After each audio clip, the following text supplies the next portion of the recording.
les portes ouvertes, c'est toujours, évidemment, le principe est bien connu, hein, la maison est ouverte, tous les ateliers sont ouverts, le personnel, les étudiants sont là pour montrer leur savoir-faire, c'est principalement ça, pour que les gens puissent venir un petit peu prendre la température, prendre l'ambiance, et surtout se rendre compte, réaliser un petit peu la diversité de tout ce qui peut se faire ici.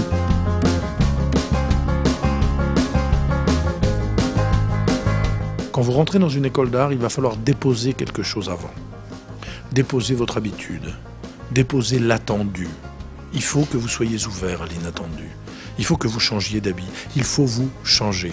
Et c'est un discours important parce que c'est le discours que je tiens aux élèves qui veulent passer le concours. Attention, l'école des beaux-arts, ce n'est pas un lieu de savoir-faire. Ou plutôt, ce n'est pas un lieu uniquement de savoir-faire. C'est un lieu de savoir-être.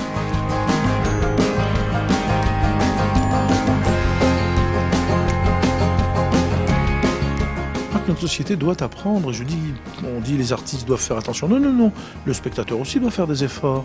Notre société doit apprendre à être plus tolérante, plus ouverte. On a besoin de jeunes gens qui inventent le monde de demain. Ce qui est très important, comme son nom l'indique, dans les portes ouvertes, c'est de laisser faire.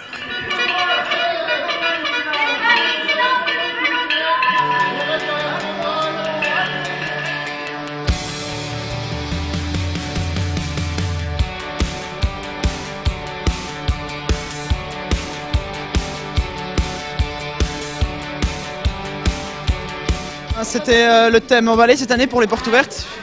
Et emballer une course de cyclisme dans cet environnement un peu chaotique, ça me paraît intéressant. Alors pourquoi pas.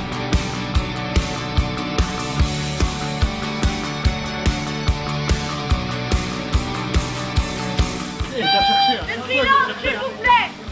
Mesdames, messieurs, nous avons ici un grand vainqueur, grand gagnant, le beau et le sauvage, Adrien!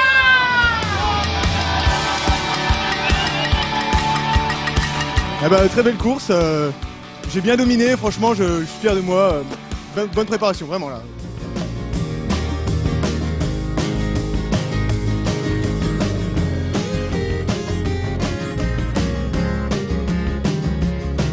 Voir l'art en train de se faire, ne pas le voir achevé, définitif, en tout cas dans une sorte de présentation assumée, assurée, mais le voir à travers des ateliers, voir des élèves qui vous font part de leurs brouillons, de leurs essais, c'est une manière intime de découvrir l'art contemporain et une manière aussi de lui enlever justement ce caractère parfois un peu arrogant qu'il a, il faut bien le reconnaître.